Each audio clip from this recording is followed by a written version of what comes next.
there is a segment of the Democratic coalition that wants to see actually a change in the rhetoric. They want to see her move in a particular direction. Has she done enough? I don't think so. And I've been talking to people in the business sector in the Arab American community, and I was really surprised this week to get an earful to hear them say that they would much rather either vote a third party, not vote at all, or vote for Donald Trump. And I'm telling you, it's not obviously a significant sample size, but I cannot find one Arab American within my social circle in business or personally who have said that they will vote for Kamala Harris. When you look at the polling, it seems sort of neck and neck. What they are saying, and this is not a Donald Trump campaign line, that Tiffany Trump's father-in-law, who's a Lebanese businessman, has been successful in kind of converting and talking to people to explain why Trump would be better, even with a Muslim ban, even with everything else that has happened. They feel they do not have any political clout. They don't have any political operation. The only political power they have is their vote, even if it means the rise of Donald Trump. That's extraordinary. That's extraordinary. I mean, and that part, I mean, we were hearing about the inroads that Tiffany Trump's husband was making in the spring when the uncommitted, uninstructed movement in a couple of states in Wisconsin and Michigan were such a big deal. I mean, 48,000 votes for uninstructed in Wisconsin. That's more than twice Joe Biden's margin in 2020. In Michigan, 101,000 uncommitted votes. That's just shy of what Joe Biden won that state by. I mean, this is important and it could be decisive. And there's 200,000 Muslims in Georgia that no one talks about, too. And in the CARE poll, which came out several months ago, Kamala Harris was in third place among Muslims in several of those states, behind both Donald Trump and Jill Stein. So there is this position that she's in. Good afternoon, Michiganders. As the president said, we just had a positive meeting with President Trump. We as Muslims stand with President Trump because he promises peace. He promises peace, not war. We are supporting Donald Trump because he promised to end war in the Middle East and Ukraine. The bloodshed has to stop all over the world. And I think this man can make that happen.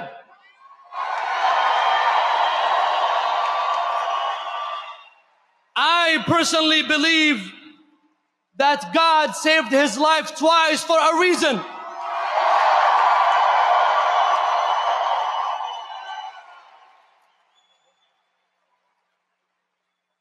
I believe personally that God has saved his life for a reason, which is to save the lives of others.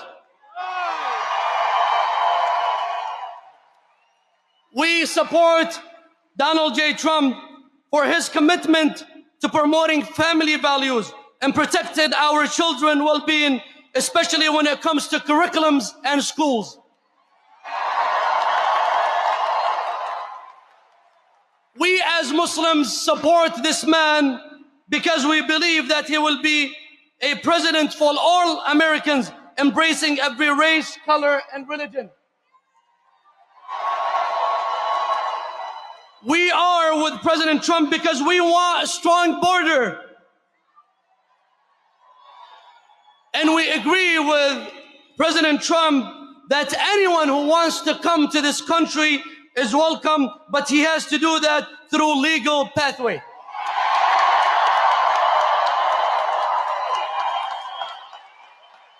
We are with President Trump because we want a strong economy.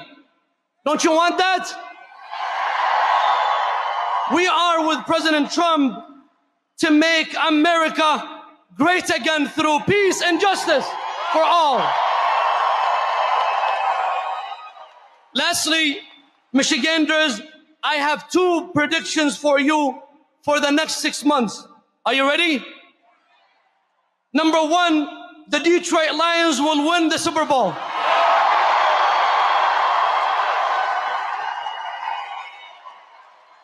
Ready for the second prediction? I can't hear you. Are you ready? The second prediction is Donald J. Trump will be the 47th president of the United States of America.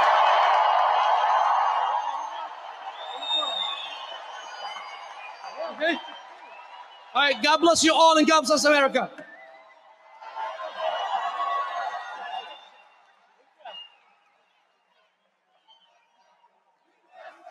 USA.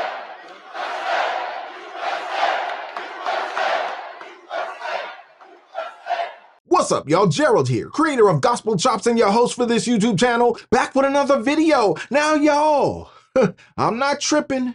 Your eyes are not deceiving you. You are seeing what you are seeing. Donald Trump seems to have won the endorsement of the Muslim community in this country. And I know when you talk about a certain city in Michigan, it's not necessarily representative of all Muslims in this country. However, they don't call it Dearbornistan for nothing. And it seems like the Michigan Muslim community has come out in support of Donald Trump, y'all. And look, Kamala Harris likes to say that as Americans, we have more in common than those things that separate us. And on this point, I would agree. Kamala Harris Imhoff, as an American who has studied the Abrahamic religions, yeah, I would say that there's more there that we agree upon than those things that separate us. However, this is a monumental moment that must not be ignored, y'all.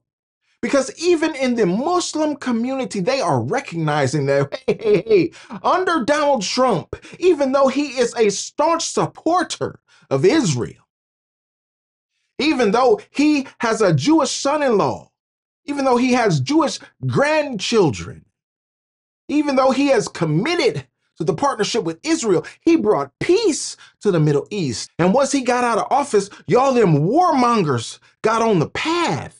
And all of a sudden, the Abraham Accords went away. Donald Trump went to the Middle East personally and met with presidents and dictators of Muslim countries and brought them together and said, look, y'all tripping. Y'all been over here tripping for thousands of years and y'all missing out on money. This is a billionaire, y'all. Donald Trump understands economics. Wharton School of Business at University of Pennsylvania, look it up. The man understands. He went and he started talking money to these dictators of these different countries, and they started looking and scratching their head and saying, yo, this Yankee is about to get us paid, y'all. Maybe we can have a little piece of peace. Maybe we can stand Israel just a little bit. Well, there were some people who didn't like that. There were some people who didn't want peace in that region of the world. They fought against it, but he was able to get those people to come together in the Middle East, a volatile part of the world. And he was able to bring peace as soon as he got out of office in that 2020 election. And we'll talk about that later on what we feel about that, whether that was real or not. Y'all gonna tell me Joe Biden got more votes than any president in history and he can't even think? Well, here we have a situation, y'all, and this is what we got to deal with in the here and now, because Bibi Netanyahu has seen with his own eyes that Joe Biden has checked out. His brain don't work. Well, maybe it works sometimes, but not all the time. And when you're dealing with a country in a region of the world where they are surrounded by enemies, well, they got to be on point all the time. So if Joe Biden's brain don't work some of the time, that makes them vulnerable. They say, hey, we're not concerned about what Joe Biden is talking about. We're going to go it alone. We're going to do our own thing. And if they're not concerned about Joe Biden, rest assured, they're not concerned about Kamala Harris. Can you imagine, y'all? Try to think of it in your mind. Kamala Harris going over to Israel, taking a visit. No, don't send your Secretary of State. Don't send your generals and your admirals. We ain't trying to hear that. Send the president. Let Kamala go over there in her empty pantsuit and try to talk to Bibi Netanyahu and try to get him to stop lobbing the missiles. Stop rushing them tanks.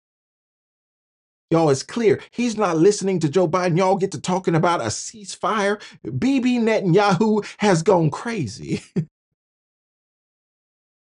He got murder on his mind, y'all. He got vengeance on his mind. This man said, you know what? Not only will I bomb Gaza, no, I'll go off into Lebanon. Oh, you thought I was done with Lebanon? I'll drop bombs on Syria. You think it's a game? I'll go into Iran and light them up. Y'all, Israel's off the hook right now. Seems like their connection with the U.S. is a little weak under this Biden-Harris administration, such that you have Muslims in this country that are saying, you know what, we'd rather have Donald Trump back because we had peace. Not 100% peace, but peace to an extent that kids weren't dying in the streets being bombed in Gaza. If y'all have seen the images of some of these buildings coming down, some of these children being killed, it's not pretty, y'all. War is not pretty. But Donald Trump brought a certain peace to the region that Muslims felt comfortable with. Even Israelis felt comfortable with, although Donald Trump got some pushback by Netanyahu, and there's a little issue there that they're going to have to work out. I hope the bridge was not burned. I think they can put it back together. But I think Donald Trump can corral Netanyahu to at least get him to stop the killing. And I think the Muslims in this country recognize that and realize that. And that's why, y'all, as we come down to the last days of this election cycle, the Muslim community of Michigan, the most densely populated Muslim community in America, has thrown their support and endorsement, full-throated endorsement behind Donald Trump. Y'all, I can't impress upon you enough how significant this is, how impactful this is, that they would turn away from these Democrats and their killing machine to desire that Donald Trump be back in office because he's going to return a semblance of peace to the region. People are dying. They're calling it a genocide. It's crazy, y'all. It's off the hook. I think that Donald Trump can go back in there, reestablish the Abraham Accords, reestablish a certain semblance of peace, and kind of quell the fears of this Muslim community that is here in America. I love it because, as Kamala says, we got more in common than those things that separate us. Yes, the Muslims are conservative. Yes, the Christians are conservative. Yes, the Jews are conservative. Supposedly. I don't want to get too far afield, but y'all Christians, I question your conservatism sometimes when you got them, them crazy choir directors and crazy organists over there that lean Democratic, leaning into the Democrat policies. When you got these folks out here claiming to be Christian, but they're men wearing women's wigs, they're men wearing women's lashes, they're men wearing acrylic fake fingernails. Makes me wonder what the Black Christian church is really about in 2024, but I'll save that for another video. Let's just go with what Kamala said. We got more in common than those things that separate us. Okay, talk me down. I just heard that the mayor of Michigan and the Arab Muslim community of Michigan are supporting Trump. Do they not remember that he said he wanted to deport all Muslims? Are you nuts? Wait until you see what he does if you get what you want. And by the way, this has to be nothing but sexism. A woman president. Oh, holy shit, no. That's all it could be, because otherwise it's plain stupidity. Former Democratic congressional candidate from Michigan, okay? His name is Dr. Ahmed Ghanem. He says he shows up at a campaign event and they throw him out. He doesn't know why. He says he still hasn't been given an explanation. The campaign said, oh, you're welcome to come to another one. It was a mistake. But they don't say why the mistake was made. Here's proof that it happened. I'm gonna leave, but I wanna know why you're kicking me out from the. Well, I'm not kicking you out. The venue's kicked you out. Who's the venue? The venue? How the venue know about me? Theater. I have no idea. They've asked you to leave, so I was going to give you the option. This is no longer a conversation. So can we please escort the voting, please? I'm not hitting you. It's my hand that's hitting you. This story could not come at a worse time for Harris because Michigan is very tight. And the Arab community, the Muslim community here, has influence on the vote. They're like 40% in some of the precincts that they need. So it's very tight. Trump is actually ahead of Harris in this state by 2 points with Arab American voters nationally. So let's discuss, okay? Michigan has the highest concentration of Muslim voters in a swing state, okay? And a lot of them have beef with supporting Israel, which does make it a little odd why they would vote for Trump, because he is absolutely as in favor of helping Israel, if not more, than the Biden-Harris administration. Yeah, definitely. Voting for Trump happens on multiple levels. So a segment of the community say we're going to vote for Trump because we want to punish the Democratic administration. The genocide happened under Biden-Harris administration, and we're going to show them that we can unseat them. So this is the group of voters in the Arab and Muslim community. Another group said, "Hey, look at what happened. We went out of our way and we pushed and we donated and we volunteered for Biden. And what happened after that? During Trump, we did not have any war. For them, we had less taxes. We had better grocery prices. So everything, we had peace. We did not have wars. So why not give Trump a chance?" So it's very weird and multiple factors. That's every group, they have a different factor why they are voting for Trump. America leads the pack. America is the leader of this world. Y'all might not want to admit it. Yeah, we got some folks nipping at our heels, China. But America is still number one. And if we put the right leader in place, y'all, he can enact policies that will make the world a better place, to make the world a safer place. And I think Donald Trump is the right person to do that at the right time, to do it before the world explodes and we all just lose our connection altogether. Everything just goes dead. We ain't here no more. It's over. We don't want that. I don't want that. You don't want that. And I hope you vote accordingly, because things are getting crazy, not only in this country, but on an international scale. There are fires burning all over the world that the next president is going to have to put out. This job is not going to be easy, y'all. Check this out. Even if Donald Trump gets elected, he gonna have so many fires to put out by the time he takes office that things might be to the point where he can't even fix them all. So many problems, he can't take care of them all. So many fires, he can't put them all out. That is what we risk at this point. That's what we face at this point. Yeah, it's an inflection point, and all Americans need to take note and take heed.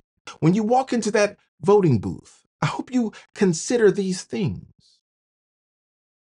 I hope you consider not only your city, your county, your state, your region, your country, but consider the world, y'all.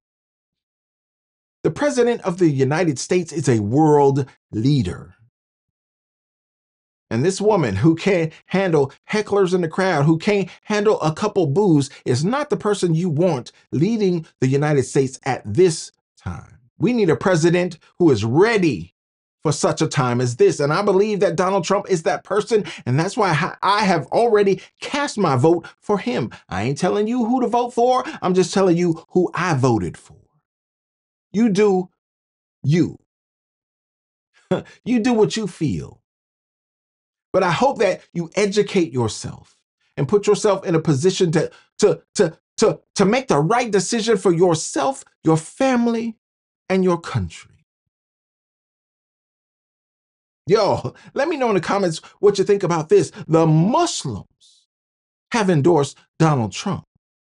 The shock waves that are to come, y'all. I bet that these Democrats thought they had the Muslim community in the bag as much as they had the blackity blacks in the bag. See, these Democrats have taken certain groups for granted for a very long time, such that they wouldn't do any outreach. No, they wasn't offering anything to your community. No, they wouldn't give you them reparations that you asked for. No, they wouldn't giving peace, offering peace to the Muslim community. No, they didn't offer you nothing because they felt like they had you in the bag. They could count on your vote. Well, with the amount of black men who are deserting the Democrat Party, with the amount of the Muslim community that is deserting the Democrat plantation, y'all, they in trouble. They in trouble. And I know they feeling it. They don't want to admit it. But if you look at their actions and you follow their campaign, you can see it. They're in trouble. Good on them. They're getting what they deserve. Y'all let me know in the comments what you think about this. The Muslims are supporting Donald Trump and endorsing him, in fact. Black men are jumping behind Donald Trump and supporting him in numbers that we haven't seen in history. Since we've recorded these numbers, we ain't seen them like this. Good on y'all, brethren. Appreciate you for standing up for your families, for standing up for what's right, for standing up for Christian principles, standing up against these Democrat demons, and voting for your families. Yeah. Y'all let me know in the comments. I'd love to know your thoughts on this. And don't forget to like the video, subscribe to the channel, and share the video so we can get more people involved in the conversation, y'all. And like I always say, always remember and never forget, without the gospel, it's just chops. Until next time, peace.